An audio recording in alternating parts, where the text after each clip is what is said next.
HIV/AIDS is a debilitating illness and has caused premature deaths of people in their prime years of life. Globally, approximately 34 million people living with HIV/AIDS by the year 2010, out of which around 3.4 million were children under 15 years. As the number of people living with HIV/AIDS remained highest in Nyanza in the last 2 decades, it was a dark season for people living with HIV/AIDS in Nyanza. It was characterized by lack of knowledge and negative attitude of caregivers of HIV/AIDS patients. But now, bright smiles, rich of hope, begin to blossom. In the loving memory of those who have died from HIV/AIDS related illnesses, this is Fredrick's story in the New Dawn series.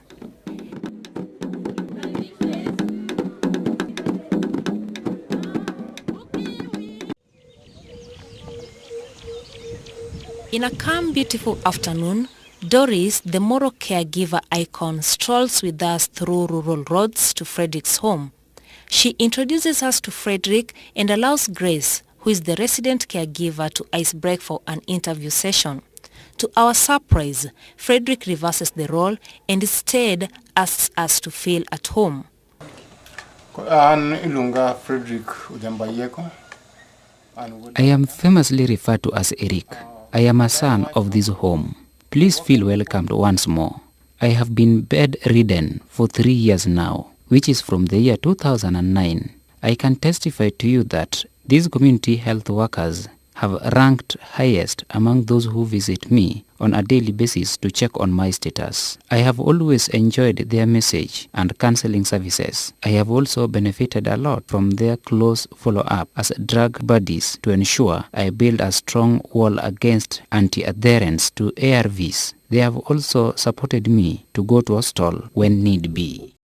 Fredrick's posture, smile and warm face are a reflection of what these caregivers have impacted in his life. ADS Nyanza Caregiver Training focuses on quality care that encompasses vital elements like psychosocial support. Grace gives us a backgrounder to Fredrick's condition.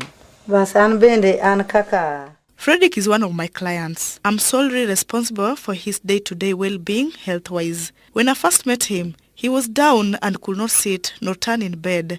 We had to work closely through building solid trust between us. I have conducted many sessions with him on body care through messages, ensuring he has his drugs refilled in good time and provided. I'm happy that today we ran this interview seated.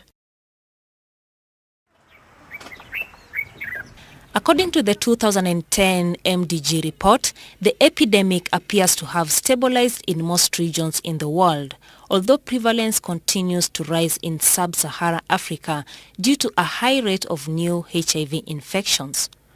What has been the feeling on the ground at Moro community? How many more Fredricks are out there? Doris explains.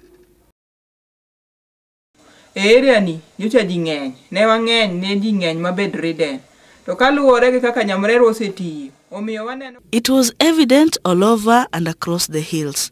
There were many people who were bedridden. Today it will be almost not possible to come across one. And in this area, it's on Fredrick on whom we are working towards getting him off his bedroom. He has made tremendous steps towards walking. This has only been possible through ADS training, which has enabled us conduct self-monitoring exercises for our clients. However, in achieving this, we have to deal with stigma and worse off, self-inflicted stigma.